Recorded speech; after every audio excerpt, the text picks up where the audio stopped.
this list is sure to give you some new, fresh, and exciting stocking ideas to liven up your tank a little bit and really give you something a lot more interesting to look at than the basic freshwater fish that a lot of these places offer that are super common. So what we're going to go over, as you can see by the title, is exciting alternatives to traditional freshwater fish, and we're going to take it a step further by actually breaking it down by tank size.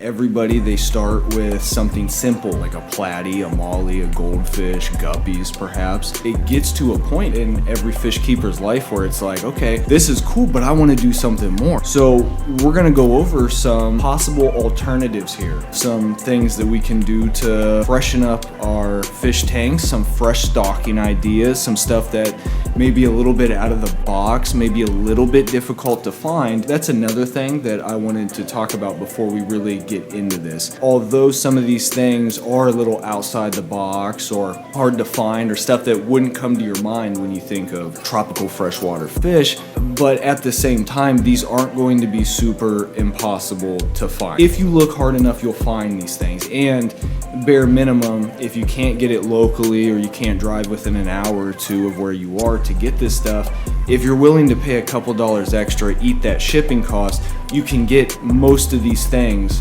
flown into you from other states. Let's get into it now. We start off here with the under 5 gallon mark. I don't really recommend keeping any sort of fish in a tank that is under 5 gallons. And so the obvious choices would be shrimp and snails. I know what you guys are saying, shrimp is boring, I'm looking for something exciting. Well, that's okay, hold on now. When we think of freshwater shrimps, what do you think? We think of the blue dreams, blue velvets, the red cherries, right? But there's a whole other world of shrimp that a lot of people gloss over, don't even know about.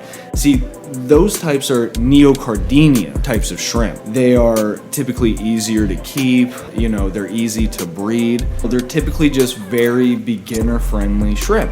If we want to spice it up though, we can go with the cardinia shrimp. And in addition to that, don't forget we have access to Amano shrimps. They get a lot bigger than your average shrimp do, and they're effective algae eaters. As far as the cardinia shrimp go, they come in a much wider variety and range of designs, patterns, and colors. For example, if we go to Flip AQUATICS website, we go under Cardinia shrimp. Look at the selection that we have here. Start off with the bamboo fan shrimp. We have black King Kongs, crystal blacks, red fancy tigers, yellow King Kongs. I mean, look at this. This opens up a whole other world of cool looking shrimp. But just to show you guys, when you think of shrimps and snails, it doesn't always have to be, oh, boring. No, we have some really cool options here to choose from. We can even mix it up with the snails, okay?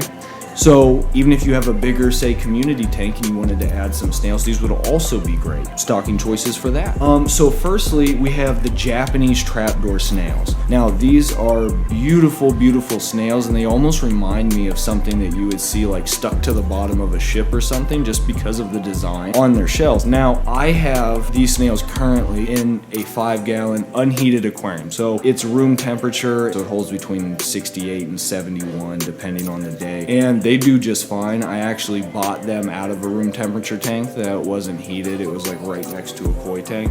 The other thing that you can do is save a little bit on fish food, because how I have my tank, the Japanese trapdoors just lay these mountains and piles of eggs, and as gross as it is, the Danios will actually eat them, and this provides a food source because I don't need, you know, a million Japanese trapdoors. It makes excellent fish food. I did want to talk about this as well. So, you know, while the tank under 5 gallons isn't going to be recommended for really any type of fish, there's alternate uses, and so it's always good to have a backup tank set up and ready.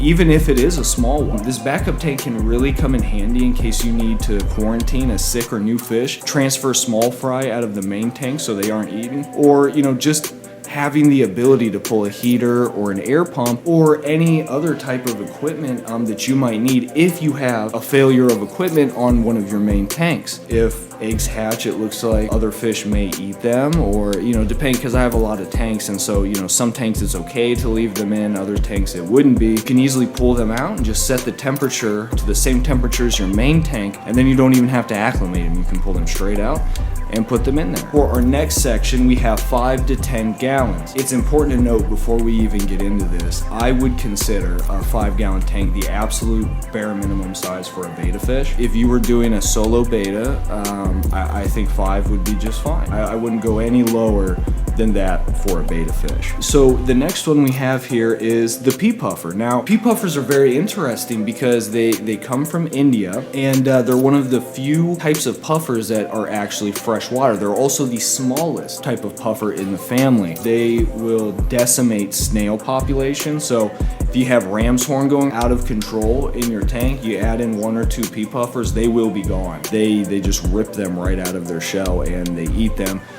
So not advised to keep anything such as snails or even shrimp with these guys. These guys, they are very small. I mean, they top out at maybe like an inch, I think is the biggest one that I've ever seen, which is crazy. If you know the Amazon puffers, they're half or a quarter of the size of those guys. They are very territorial. If you are going to put one in a 5 or 10 gallon, I can only recommend to you that you put one in, and then any co-inhabitants, you need to make sure that they're not going to be in danger of being eaten. Yeah, so the next one, the coolie loach. Not a whole ton to say about these guys. They're wild, and if you only have 1 or 2 of them, you'll probably never see them because they only come out at night, and they're very small and elusive. But for people who maybe don't have the tank size or setup to support either a freshwater, brackish, or just fully saltwater eel that can top out at 3 foot, coolie loach is sort of it's kind of like an eel, moves around like an eel, and you can easily fit these guys in a 5 to 10 gallon. Now, I have heard people have recommended that these guys do better in larger groups. So if you are going to go with coolie loaches, let's try to get that 10 gallon and then maybe get 4 or 5, maybe 6 of them heavily planted, give them plenty of spaces to hide. I think you'll be all good. Now, for the last suggestion that I have, and this might be pushing more towards the 10 gallon mark, an electric blue crayfish. Now, I personally have mine in a 75 gallon. It gives her much more square footage to kind of spread out and hide, but that's also because I have a lot of other things in there. It's obviously not solo. So if you were to keep one solo, which I wouldn't recommend more than one, especially in a 10 gallon. That's way too small with how territorial they get. They'll fight over caves. You just need to make sure that they don't get out. Mine will try to climb air tubes and climb up the heater and stuff, so make sure you have a lid or there's no way for them to crawl out at all. The other thing that you need to look out for, there is another type of crayfish that looks very similar to the electric blue crayfish, and that is the blue marbled crayfish. Now, they may look the same, but they're very different. So the blue marbled is actually banned in a lot of states because it is invasive. And the reason that it is invasive is because they can self-reproduce. Sometimes they will get mixed up together when they're sent to fish stores. So yeah, that's just something to be cautious of. Maybe try to look very carefully if you are in the market, just to make sure and to verify that you are getting in fact an electric blue and not a blue marble. Next on the list, for 20 to 30 gallons, we have to start it off with a breeding pair of polar parrots. Now, my 20 gallon, my first 20 gallon that I got after I got into fish keeping, because I had a 40 gallon at first and got a 75, whatever. My first 20 gallon I got was actually to breed polar parrots, and I found it to be the perfect tank size. I have other fish in there. It's a juvenile bristlenose pleco. So obviously the bristlenose pleco will not spend its whole life in there, but as it's a juvenile, it's just fine. But the 20 gallons, that would be the minimum I would do for a breeding pair of polar parrots, but that really seems to do them well. I have Anubias, caves, hiding spots in there. and they've been loving it. I think I'm gonna add in some Amanos as well, and see how that goes. But the polar bears are beautiful fish. They're somewhat newer to the hobby. They're absolutely stunning fish, beautiful colorations, and they're one of my top favorites, and anybody who's been watching the channel for a little bit probably knows that. Now the next one that I got for you guys is gonna be the opaline gourami. The opalines are gonna be about the biggest type of gourami that you're gonna be able to get other than the giants. So these are beautiful. I personally have a blue opaline, and the colors are just stunning. They pop so much under the light. The other thing to realize about these gouramis is that although they look beautiful, these are actually a more aggressive type of gourami. Now when you're dealing with your honey gouramis or pearl gouramis, whatever the case is, usually they're very peaceful. They can go into community aquariums just fine. The thing with the opaline gouramis is that they are a tad bit more aggressive. So I have mine in a 75-gallon with an albino threadfin acara, medium-sized Senegal biker, and some other things, but they do just fine. The threadfin acara does tend to chase the opaline gourami around a bit, but since it's not a true cichlid, he doesn't care all that much. It's only when the opaline gourami is directly right in his space. So just be careful if you're going to put one into a smaller community aquarium.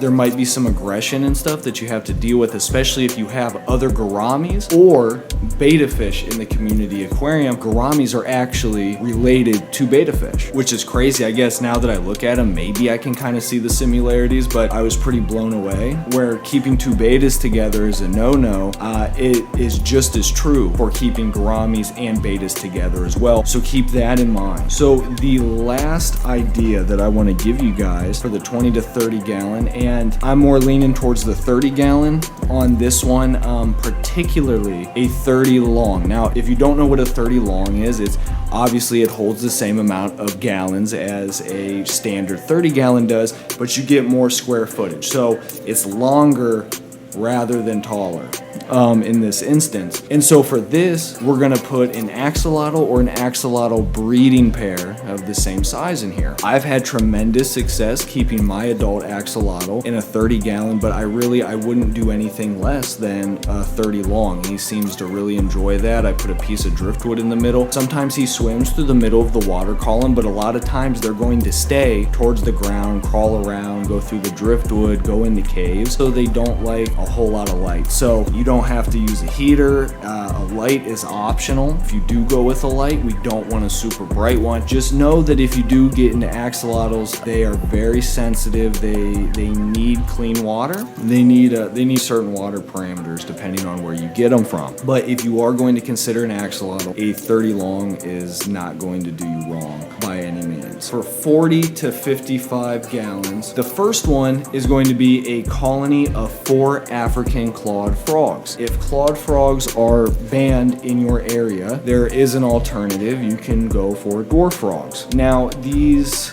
African clawed frogs, they get larger, so that's why in a 40 gallon I would say no more than a colony of 4 of them, because you need to account for the size once they all reach adulthood. Now these guys are unique in that they're a bit more rare. Even though they are an invasive species, they are fairly a bit more rare than the African dwarf frogs. We can get the African dwarf frogs even from PetSmart. I've never seen ACFs in any normal pet store before. Now these guys, you gotta be careful. They're banned in a lot of states because they are invasive. The states you have to look out for that they're not going to be allowed in is going to be the warmer states. California, Florida, anything like that where they could breed rapidly and take over an ecosystem, they're going to be banned. So look out for that. But these guys are absolutely insane to keep. They're super cool. Sometimes you can hold them, they'll float up to the water. And for my setup, what I did was I have them in a 55 because I have them cohabiting the space with other fish. I'm growing pothos, which is a very viney plant, out of the top of the 55, and they go up and they sit in the root systems in the top of the water, which makes it easy for them to get air. They're lazy. They don't like to go from the bottom of the tank up, which actually leads me to my next point. If you are going to have these guys, just like for the axolotls, we would prefer a longer tank versus a taller tank because these are air-breathing creatures. They have to come up every 10-15 minutes or so to get a gulp of air from the surface. Thank you guys for tuning in to episode 5 of the Deep Dive Podcast, unfiltered, may I add. My name's Darren. I'll see you guys in the next one.